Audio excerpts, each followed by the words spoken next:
he displays these leadership qualities. That was just an amazing experience, and I really, really could not have done it without Chizateri and just us waking up at 5 a.m. and doing and going, and we even got croissants afterwards, and that was super fun. So I'm really appreciative of her. I've also been able to shadow a nephrologist at Methodist Specialty and Transplant, Dr. K. He's a super cool guy, and he embodies kind of what doctor I want to become in the future, because he is so charismatic, and the way he just talks to his patient, you can tell he really cares about them and is listening to their concerns and also trying to help them with their and their kidneys and their illnesses. And so he's just been an incredibly cool doctor that I would love to one day become. I've also been volunteering with Corazon Clinic through the Pre-Medical Society. I've learned so many different skills that have been so incredibly useful, like taking vitals, how to take a manual blood pressure, just how to take a history. But it's also been an incredible opportunity to learn kind of the histories, the stories of the people who walk through Corazon's doors. I previously had not a lot of experience with the population of people without homes, and just being able to hear their stories was really cool. And just gave myself a different perspective and a different viewpoint on our society and the systems we have and the different gaps that potentially kind of exist. With service, I've done a lot with TSSO through Book Buddies, Adopt a Spot. EOY hosted the freshman spring cohort service learning project with the robotics event, and that was super cool. I got to see inside his world, his passions, and learn more about kind of engineering and robots, and that was super, super cool. And the Indian food was so, so, so good. I also got to kind of have a creative outlet with the helping make the TSSO Best Fest posters. That was kind of a cool little creative thing that I was able to help out with, and also just volunteering with Best Fest. Outside, I also volunteer with Connectability and the Low Vision Club. These are two programs or two organizations that help out in the wider San Antonio community with people who have impaired or low vision or neuromuscular diseases, and they help kind of with providing a social peer group event kind of for these people to come together. And it's just really cool being able to kind of help these people come together and facilitate these events where they're just having fun and enjoying life. And I thought one of the coolest experiences I had was helping this lady on the left side paint for the very first time. She has impaired vision and she has never painted before, and I was able to be there for her to paint. I guided her hand, and then she was nervous at first, but she eventually kind of like got really into it, and then started like painting and then talking with her friends. And she was having a lot of fun, and I thought it was really cool that I was just able to help her with that experience and bring art to her life, I guess. I really enjoy life or art, and I don't think you can ever go wrong with it. So it's just really cool. They're also become like a really second family for me. Like we banter and joke, and it's a whole vibe. And so I really, really love volunteering with these two organizations. Yeah. I've also volunteered in the Pre-Medical Society and American Society for Microbiology on campus. Specifically with American Society for Microbiology, ASM, we do a STEM outreach program to Garcia Middle School. And so it's really cool to kind of be inspiring kids and see them excited about science and wanting to become scientists in the future. And they get really excited to like look at little plates and look under the microscope. So I really enjoy this event and being able to just interact with kind of the younger middle schoolers. I'm also kind of right now in the process of starting to volunteer with Each One Teach One and University Health. Each One Teach One is kind of for helping people who are outside of the learning ages, who are kind of wanting to go back and get their GED for potentially a certification or even parole, just different reasons to go back and get their GED. So those are two things that are kind of I'm starting and in the process of, but have not gotten my feet completely wet yet. Oh, I just want to make a quick announcement before I get to the next page. But if anybody is queasy or not, good with blood, I recommend leaving the room and not taking or averting your gaze. I totally forgot, so I'm so sorry about that. But yes, the warning has been placed. So sorry. um, but I was able to, as part of service, participate in the BAMC mass casualty exercise. And so this was an event where I got to create fake wounds as part of becoming a moulage artist for people who are kind of volunteering to be casualties. So what mass casualty means is our first line defenders, our EMT, our police officers, our firefighters, they were doing kind of a training exercise in the case of a mass casualty event.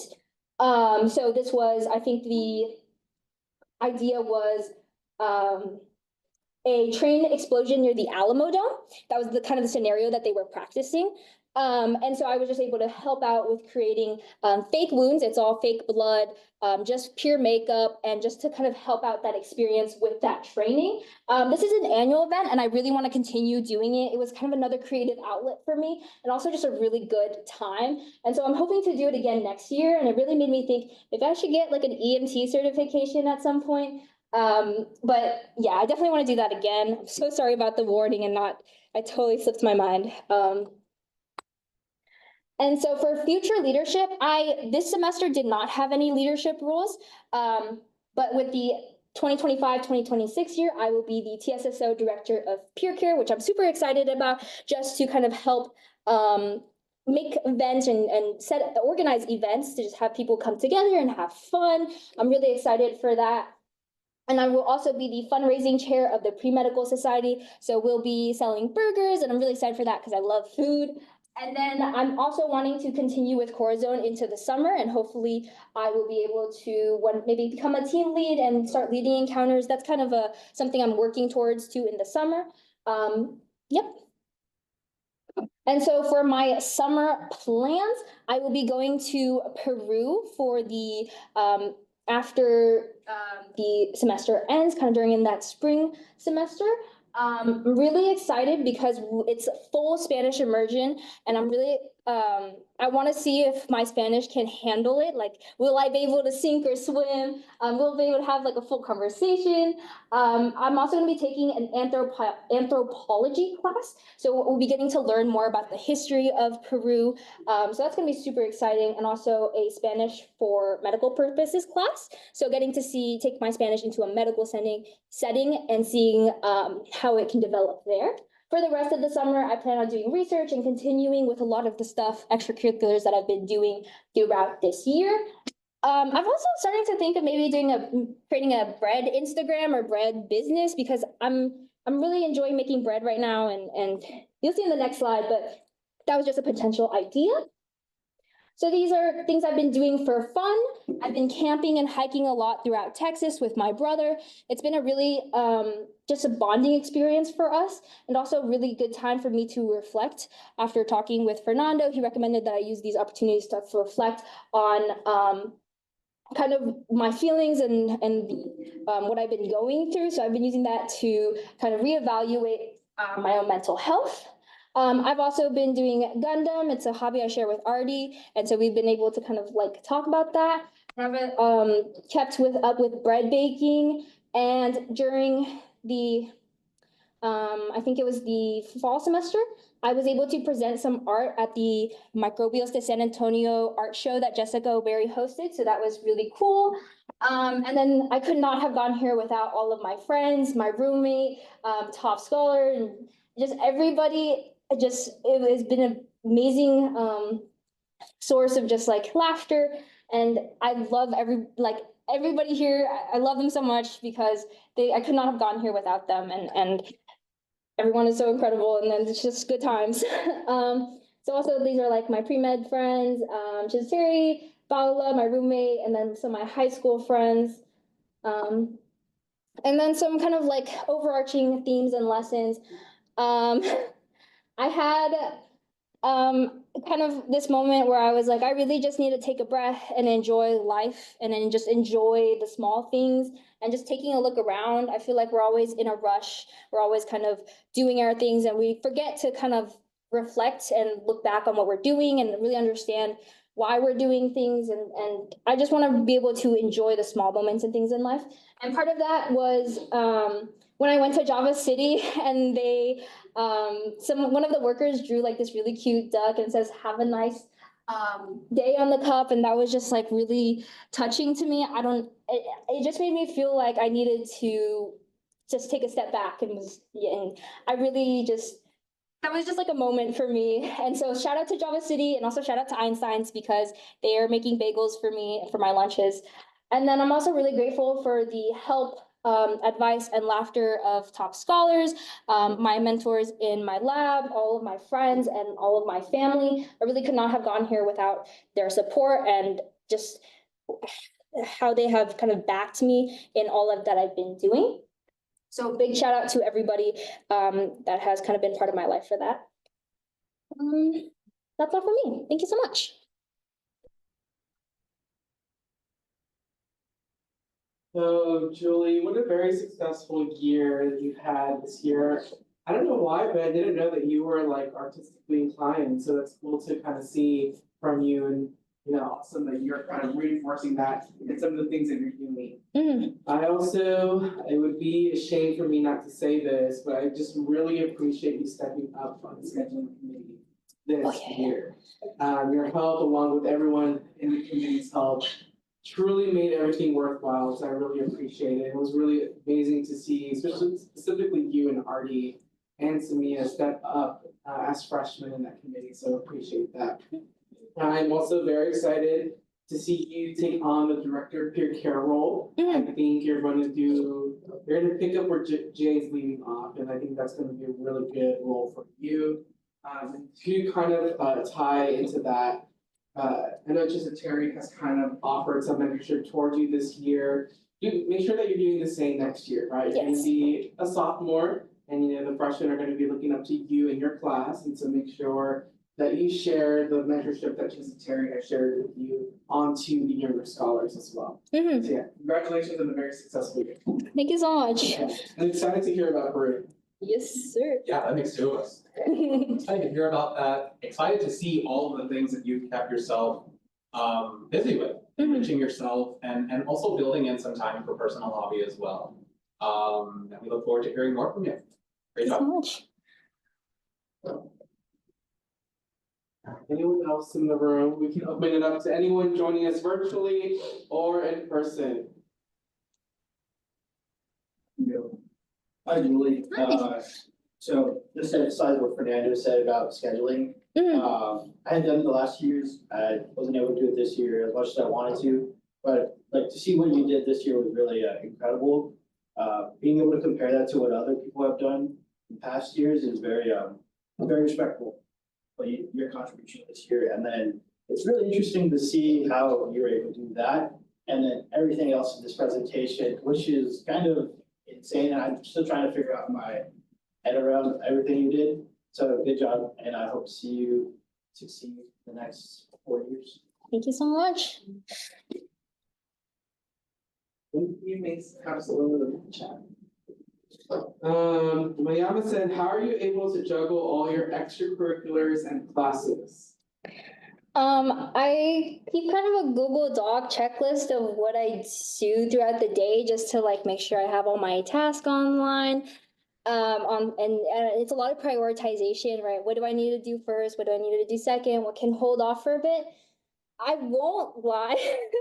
I have kind of this is not like a common occurrence or anything, but sometimes if an opportunity comes that's kind of in a class time period where I'm like, it's not something I can still manage all my classes with it, but this opportunity is like once in a lifetime thing. I'm gonna go for the opportunity as just like a part of my prioritization. But that's not like a common occurrence or anything like that. So I'm still prioritizing my classes and stuff, but it's just like knowing when I want to do certain things versus what I can take in terms of like my classes. Like, do I need to good to all of them or not. But yeah, it's just a lot of prioritization, a lot of staying up late, trying to study, and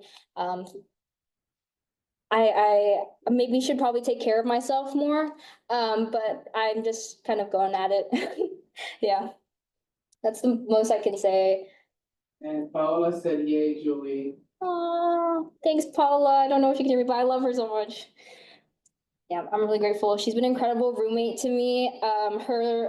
Like coming home from like a stressful day and just seeing her bright and happy face is just incredibly like de-stressing. It just makes me feel a lot better about just my entire day. And it's just a friendly face at the end of the day, I feel like. And so I'm thankful for Paula for being my roommate and just always being so understanding of like my waking up and going to sleep at random times at night and waking up super early. So I'm really appreciative of her and grateful for her.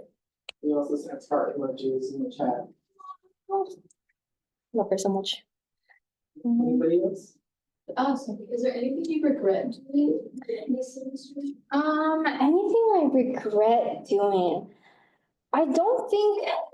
I don't really think there was anything I regret doing.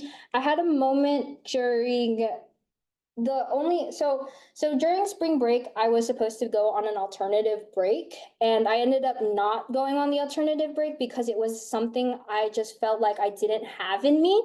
And it was also something I wasn't the most passionate about. And so I ended up not going to that one. And so I feel like that was something that I took for myself in terms of prioritizing myself.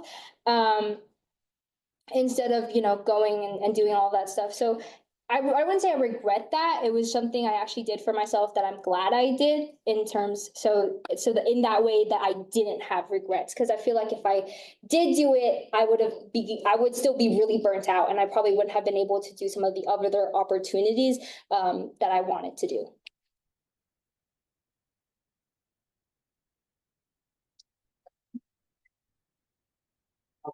Okay, well, that does conclude the presentation. Thank you so much, Julie.